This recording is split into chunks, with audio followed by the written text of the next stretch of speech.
What's good, combat sports fans? Welcome back to another episode of Combat and Kick It. You already know it's your host Bando, back at it with a fresh episode, here to go through and recap the events of this past weekend between Marvin Vettori and Roman DOLIDZE. So let's waste no time. Let's get into this recap. Let's go.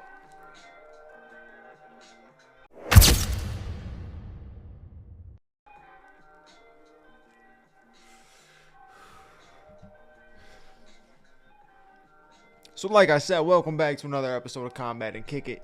So, I don't know how many people joined.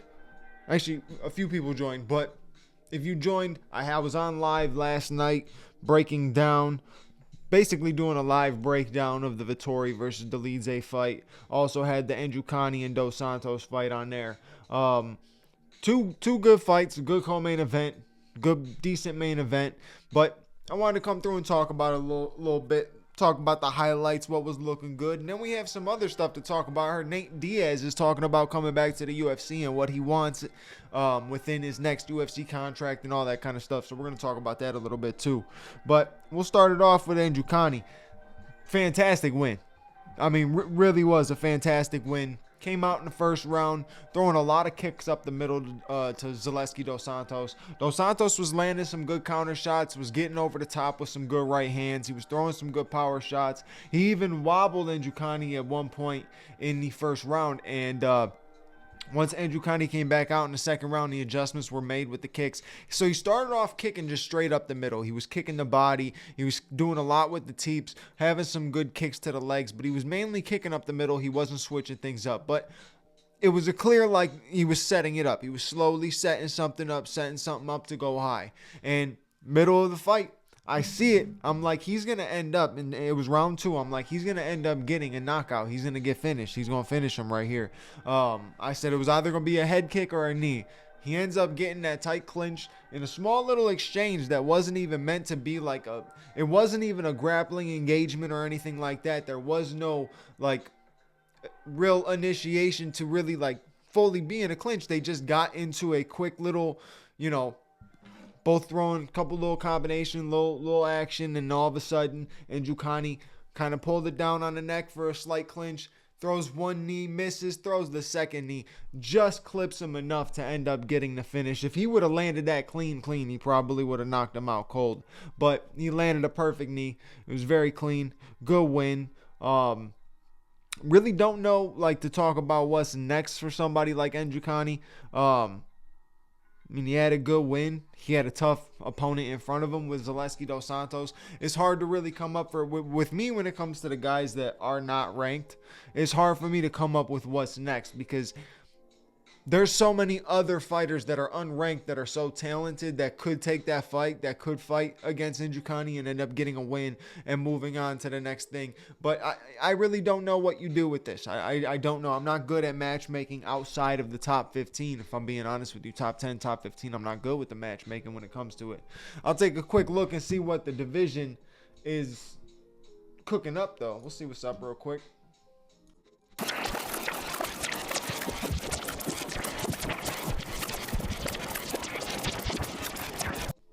Yeah, I mean, if you hop on to Tapology and you look at the, like, rankings, the top, like, 50 and stuff like that, Chidi Njokuani is ranked 39th in the overall welterweights in the world.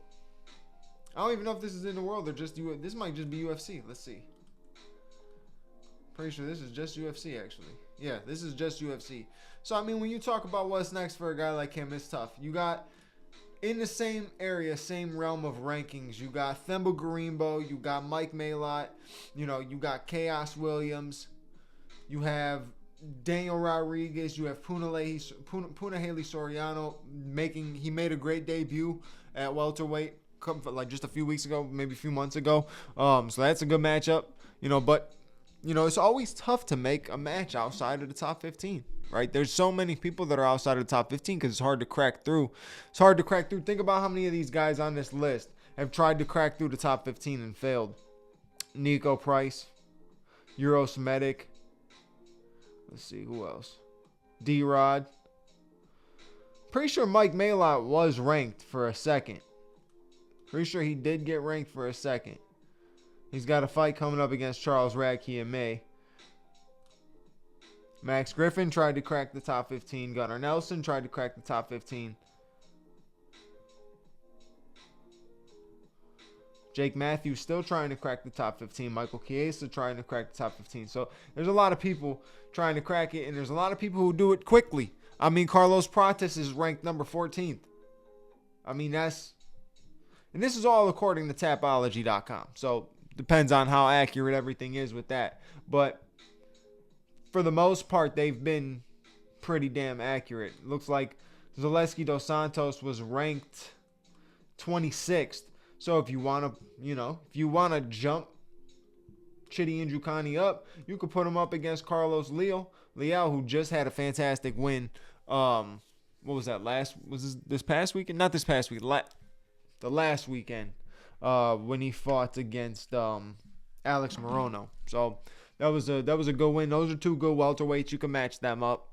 Then you move on to that main event, though. And then we're not going to dwell on the co-main event and matchmaking on that one. We're going to get to this main event, which was a second fight, a rematch, where Marvin Vettori took the first fight in a decision, and Roman Dolidze takes the second fight in a decision.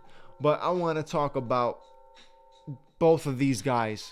And the fight was low-key aggravating to watch, right? You see Marvin Vettori doing the exact same thing that he's done in every single fight, bringing the exact same style, bringing the exact same, tempo, pace, same left hand. So nothing changed, didn't switch stances, didn't do anything different than he's ever done in any other fight. And you see the changes that Roman Dolidze is trying to make. Roman is just very slow and stiff.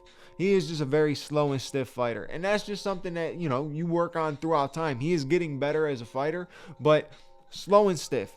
Right, but he was landing good shots. He was really the one who was winning in majority of the engagements with Marvin Vettori. In my opinion, it was definitely a 3-2 fight. 49-46 to me is an accurate unanimous decision going to Roman Dolidze. I think he did just better in every aspect of the fight. There was a couple moments where Marvin Vettori has some success, but it's the simple fact that he makes zero adjustments. He does nothing different, right? Roman Dolidze was pinging up the front leg in the first few rounds with good leg kicks. It was definitely bothering him. What pissed me off is Roman ended up abandoning them leg kicks, but Marvin wasn't making any adjustments, right? He was just staying there, taking the leg kick. And I'm sitting there watching, and I'm like, this man is going to take all the leg kicks in the world to that front leg, and he's still not going to switch stances. Sometimes you just have to do it. Sometimes you just got to switch stances. Give the guy a different look. You fought this guy once already. You mean to tell me you come in to this fight with the exact same style that you went in with the first fight, and you thought it was going to work again? It barely worked in the first fight.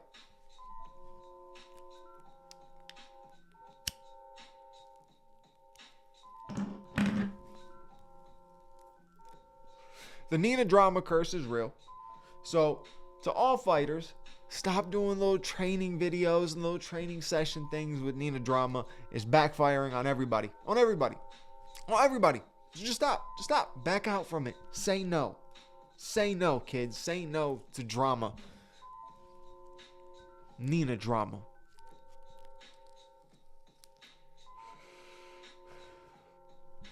I love it. Marvin loses 49-46. He's shaking his head no, like he should have got the decision. It was an L, brother. Simple. You got outstruck, outlanded, outdamaged. I mean, every aspect of the fight you lost. Now, it wasn't one of those ones where it looked like, oh, Roman Dolidze really controlled and whooped his ass for 5 rounds. No, it wasn't that. It was 3-2. It was definitely 3-2. Roman took 3 rounds. Marvin took 2. But the 2 that Marvin took, it was those 2 rounds that Marvin took that he ended up getting.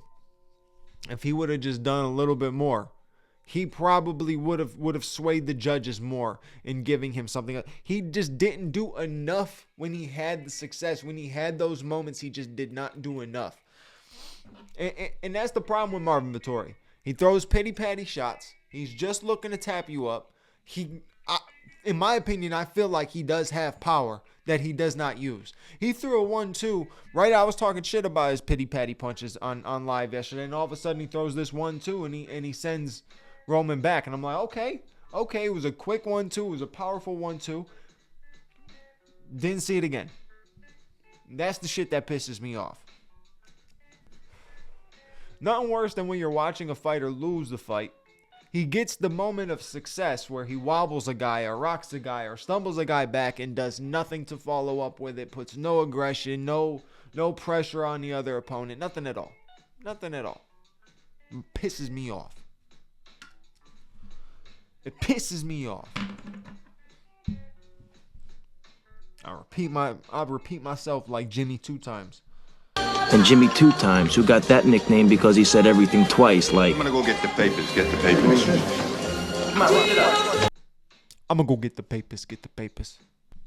So, moving on from that busted main event. It wasn't a busted, it was an action-packed main event. It's just, man, these guys are just like so slow, stiff, and just, I don't know, man. You watching a fight and just... In my opinion, you're watching a fight and you're not thinking top 15 middleweight in the world.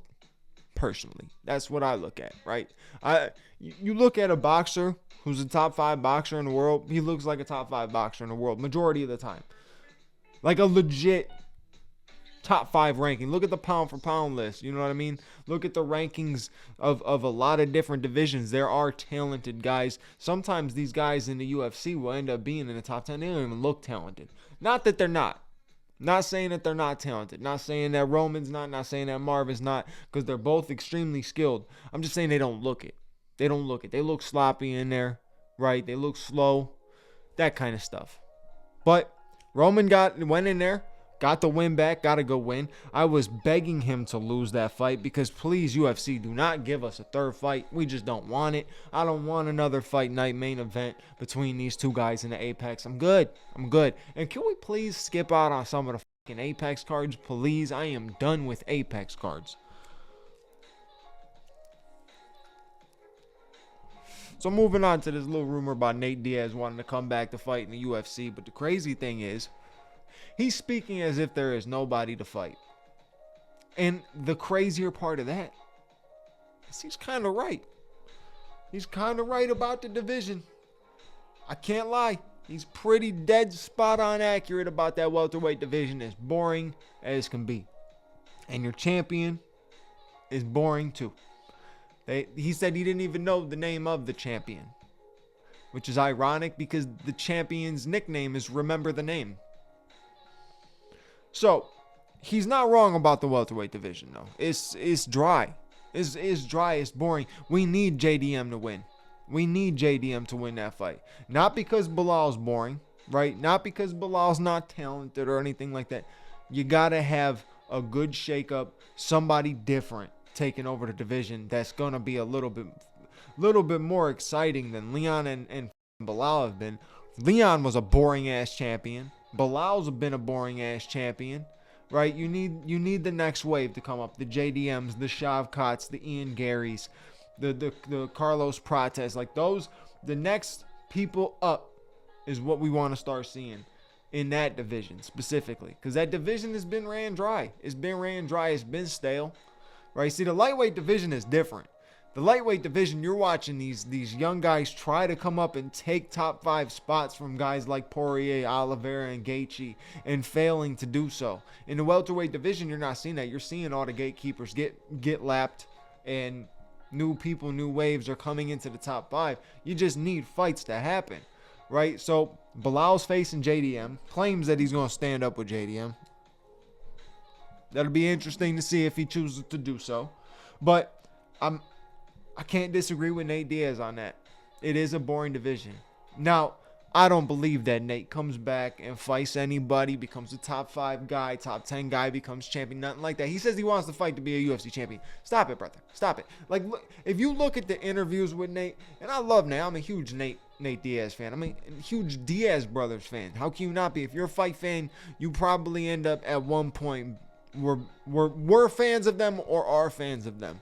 And yeah, I would love to see him win, come back, get some W's, put on some exciting fights, and that would be insane to see him become champion.